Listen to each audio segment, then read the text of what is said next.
नमस्कार, मैं doctor Nilesh Gupta, consulting neurophysician, SIMS Mathura. आज 17 नवंबर राष्ट्रीय मृगी दिवस है। राष्ट्रीय मृगी दिवस का इस वर्ष का थीम है लोगों में मृगी से संबंधित जो मिथ्स हैं, जो गलतफहमियां हैं, उनको दूर करना।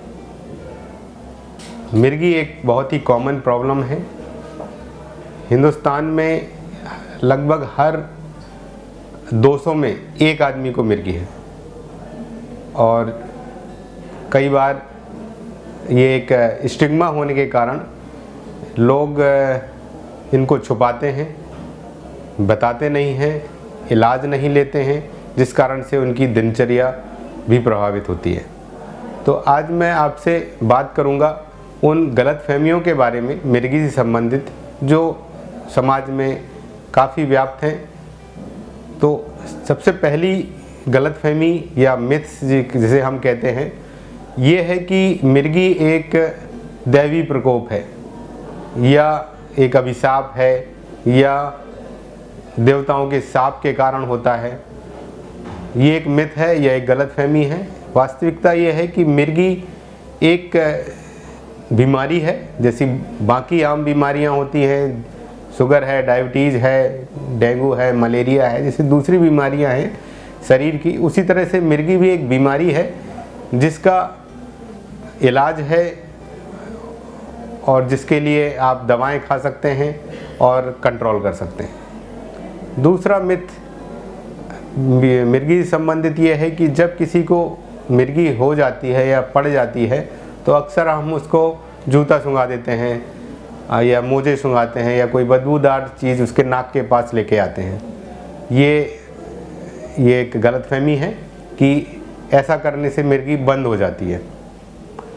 वास्तविकता क्या है, रियलिटी क्या है कि कोई भी मृगी हो, मृगी वास्तविकता एक्चुअली दिमाग में न्यूरॉन्स के जो इलेक्ट्रिकल सिग्नल्स हैं उसके अनियमित अनकंट्रोल होने को मृगी कहते हैं। तो कोई भी मृगी हो, मोस्टली 30 सेकंड से 2 मिनट के अंदर वो स्वतः ही बंद हो जाती है। तो उस दौरान अगर हम वेट करें तो ज़्यादातर केस में मृगी अपने आप ही बंद हो जाती है। और उस दौरान अगर हम जूता सूंघाते हैं या कई जगह पे लोहे को बॉडी से टच कराते हैं कि बिजली नीचे चली जाएगी, इस तरह के किसी भी एक्टिविटी को करने से अगर हम ये सोचते हैं कि ये मृगी उसके कारण बंद हो रही है तो बिल्कुल गलत है और ये एक गलतफहमी है। वास्तव में क्या है कि मृगी 2 मिनट के अंदर लगभग 95% लोगों में अपने आप ही बंद हो जाती है। और अगर कोई भी दौरा 2 मिनट से ज़्यादा या 5 मिनट से ज़्यादा अगर लगातार दौरा होता है तो ये इमरजेंसी कंडीशन है। इस कंडीशन में इमीडिएट हमें कोई ना कोई मेडिकल सर्विस की आवश्यकता पड़ती है, क्योंकि ये दौरे कई बार लंबे जा सकते हैं और लगातार 24 घंटे 48 घंटे तक भी हो सकते हैं।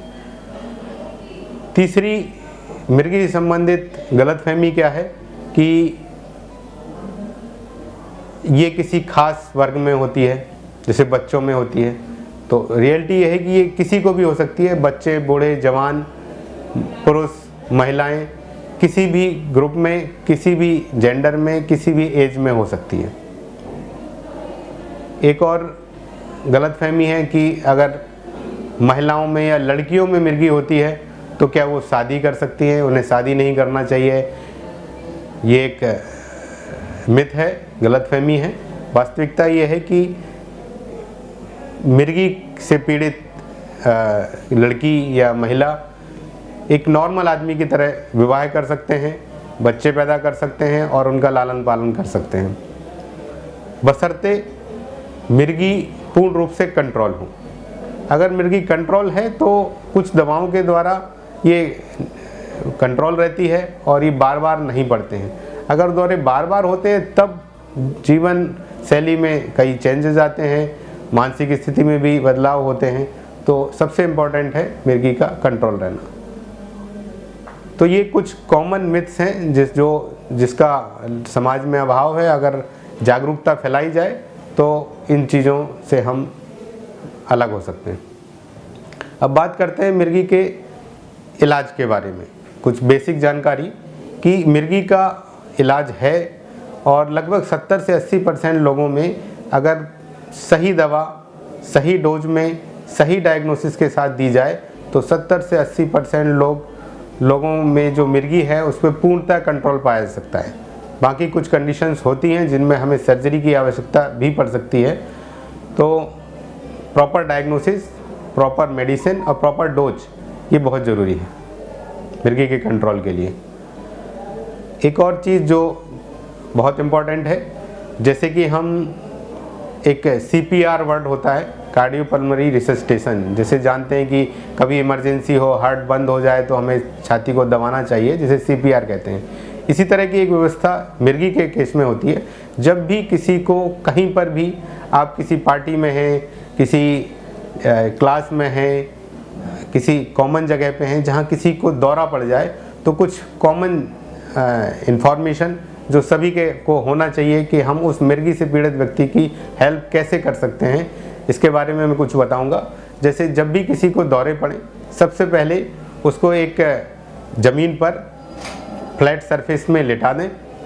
जितने भी टाइट कपड़े हैं, बेल्ट है, नेक में अगर टाई पहने हुए है, उसको रिलैक्स कर दें।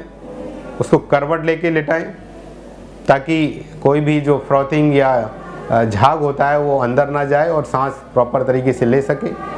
सारी नुकीली वस्तुओं को चारों तरफ से हटा दें ताकि मरीज़ को चोट ना लगे। गर्दन के पीछे एक तकिया लगाएं ताकि मूवमेंट के कारण उसके सर में चोट ना लगे। समय नोट करें कि कितने देर तक ये दौरा होता है। वीडियोग्राफी कर सकता है कोई, क्योंकि इससे हमें मिर्गी के प्रकार को जानने में हेल्प मिलती है और दवा को स्टार्ट करने में सहायता मिलती है। लगभग 1 से 2 मिनट में मिर्गी अपने आप रुक जाती है, तो उसको हमें रोकने का प्रयास ना करें, तेज़ी से ना पकड़ें, टाइटली ना पकड़ें ताकि उसको डैमेज हो सके। इसके अलावा जितने दौरान पे दौरे चलते हों या पेशेंट बेहोश हो, उस समय उसके मुंह में कुछ भी ना डालें। अक्सर देखा जाता है पानी, दूध, चाय या चम्मच से मुंह को खोलने का प्रयास किया जाता है, जिसके कारण अक्सर दांत में चोट लग जाती है या कई बार उस खाना जो है सांस की नली में चला जाता है, जो कि एक खतरनाक स्थिति पैदा करता है।